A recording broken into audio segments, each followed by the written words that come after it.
Main board ஐபிஓல எப்படி ஒரு lot சைஸ்ல ஷேர்ஸ டிட்டர்மைன் பண்றாங்கன்னு பார்க்கலாம்.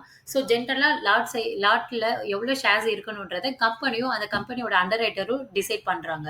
ஸோ நம்ம ஒரு ஐபிஓல பார்ட்டிசிபேட் பண்ணணும்னா, மினிமம் 1 லாட்டாவது நம்ம பிட்ட வந்து சப்மிட் பண்ற மாரி இருக்கும்.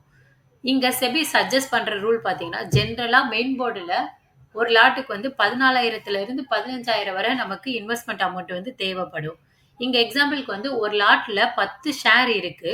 ஸோ இந்த கம்பெனியோட ஒரு ஷேரோட பிரைஸ் வந்து ரூ. 1,500னா, நான் வந்து டோட்டலா இந்த கம்பெனில ரூ. 15,000 ஒரு லாட் வந்து வாங்குற மாரி இருக்கும். இது செபியோட ரூல்ல சாட்டிஸ்ஃபை பண்ணுது. ஆனா மேக்ஸிமம் வந்து 15,000 தான் இருக்கணும். ஆனா மினிமம் வந்து 14,000 விட ஸ்லைட்டா லோயராவும் இருக்கலாம்.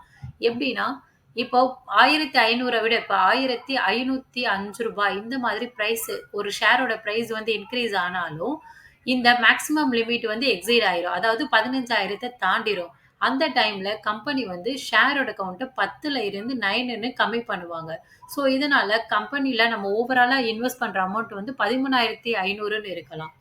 ஸோ ஃபைனலா பார்த்தீங்கன்னா, நம்ம இன்வெஸ்ட் பண்ற அமௌண்ட் வந்து மினிமம் லிமிட் வந்து ஸ்லைட்டர் லோயரா இருக்கும். 13,000த்துல இருந்து மேக்ஸிமம் அமௌண்ட் வந்து எக்ஸாக்ட்டா 15,000 வரை இருக்கும். ஸோ இப்படி தான் நம்ம ஒரு மெயின் போர்ட்ல பார்ட்டிசிபேட் பண்ணணும்னா, மேக்ஸிமம் அமௌண்ட் வந்து 15,000 வரை நமக்கு தேவை.